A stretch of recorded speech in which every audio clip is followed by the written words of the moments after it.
I remember this one time where I was in my final year of neuroscience at Nottingham. I had to write this essay for one of my modules, and I couldn't, not because I was physically limited or anything like that. It was just because right from the get-go, I wanted it to be amazing. I wanted it to be perfect. And some of you might relate to this. Like, some of you might not be going to the gym because you're still waiting for, the perfect workout routine, or probably, the perfect diet or something like that. And even then, you won't even get started because a million more things will just pop up in your mind. Next it will be, how much cardio do I need to do?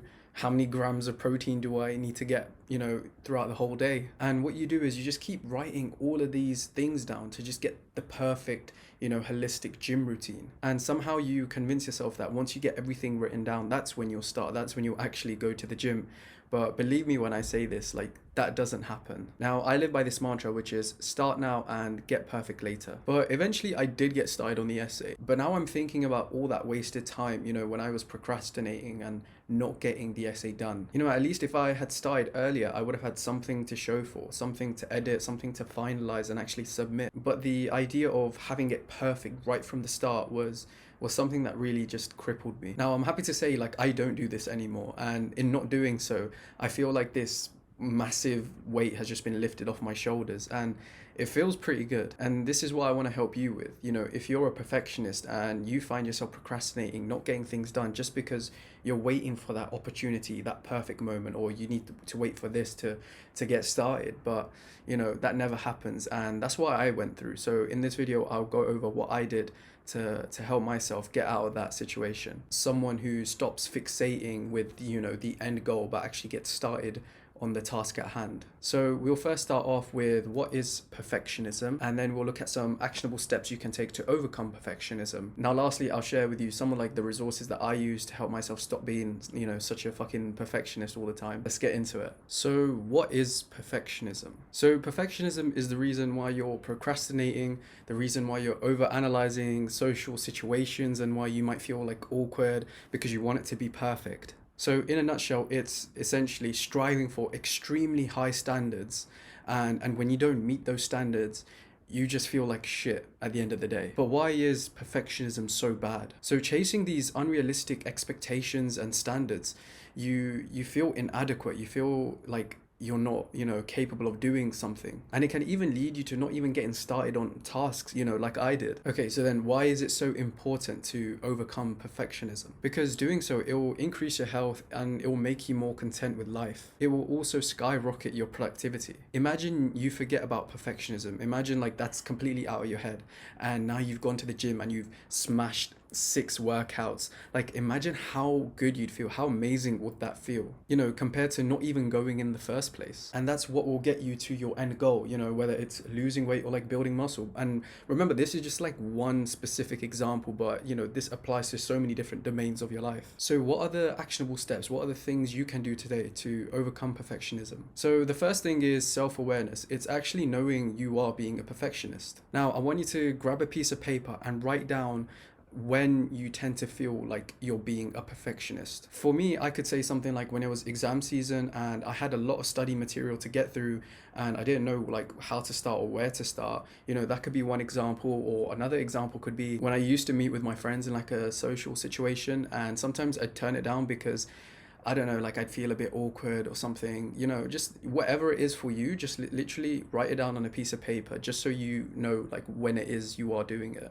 So next is setting realistic expectations. So let's use this analogy of going to the gym again. So let's say we have 2 people, Mike and Adam, and both of them have never ever been to the gym and they're thinking of getting started. So Mike, on the one hand thinks he needs to go to the gym 6 days a week and do 30 minutes of cardio after each training session, even though he has never been gym before. And then we have Adam. Adam says, I've never really been to the gym, so I'm just going to start off by going twice a week and probably do something like 10 minutes of cardio after each training session. Who do you think is more likely to stick to their goal? Who do you think has more realistic expectations? Of course, it's Adam, right? If Mike misses a single day of going to the gym, he's going to feel like shit. He's going to feel like such a hit on his self-esteem because, he sets such high expectations of himself to go 6 times a week. But Adam's not. Adam's only set himself, going to the gym twice a week. He's going to feel accomplished because that's quite easy to do. So do you see what I mean by this? So any minor setback Mike faces, he's going to feel like a failure. Eventually, Mike's going to scrap the whole idea of going to the gym because he thinks, like he can't keep up, or, it's just too much for him, and he's just, simply not going to go to the gym ever again. But Adam, you see, after a year, he's now smashed 2 workouts a week, and now he can increase that to 4 or 5 or 6. Now he's going to have a body, a physique he's proud of. So do yourself a favor and just set yourself realistic expectations. There's nothing wrong with like setting yourself like a high standard, but just don't make it so unrealistic, in the process of trying to get there. And, if you don't, you just feel like terrible about yourself. So don't do that. Set realistic expectations.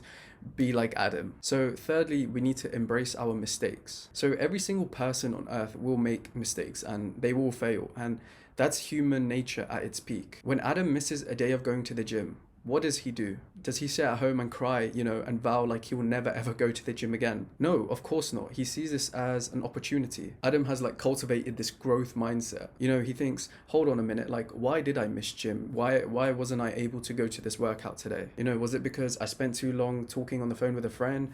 Did I not give it priority? He finds the root cause and he's accountable, right? And he understands that and he fixes the problem so it doesn't happen again. And even if it did, like, so what? That's not something that's going to keep him down. He's going to keep trying regardless, So, like, do you see what I'm saying? I know, like, when we do fail and make mistakes, like, in the moment, it hurts us, but the opportunity it provides is immeasurable. It builds character. So the next time you make a mistake, simply just write it down, evaluate it, see why it happened, when it happened, and just learn from it, for next time. So the next step in the framework is about prioritizing tasks. So how can prioritizing tasks help with perfectionism? So, when you have like a massive to-do list and you've got so many things on there, you need to go to the gym, you need to study for your biology exam, you need to do your laundry. So prioritizing, what it does is it just lets us know what tasks are worth doing right now, which are the most important and the most urgent tasks that need our attention. Because if we see all tasks as equal, if we see studying for an exam and doing the laundry as the same, then we feel the need to perfect this. And then we feel like everything on that to-do list, that's equal, needs to be done today and it all needs to be crossed off. But what prioritizing does is it makes it more manageable. Adam's going to look at his to-do list and he's going to see, oh, okay, so I'm going to study for my biology exam because obviously that's the most urgent and the most important one. I'll do that for like a few hours. And then after that, I'll do my laundry. And you see what happens when he prioritizes. He makes progress because he does the things that are actually essential and that will push the needle forward, for his career and, just for his future in general. Over time, what this does, it will just build up momentum and he won't be able to stop. As an actionable step, if you have a massive to-do list or you have so many things to do in your day-to-day, then I would suggest prioritizing. So pick the tasks today that are the most important and just, right next to them, write like a little A. And those are your most important and urgent tasks. And then tasks that are not that, that important or whatever, like doing your laundry, just write a B next to them, because they're not urgent, but, they are semi-important.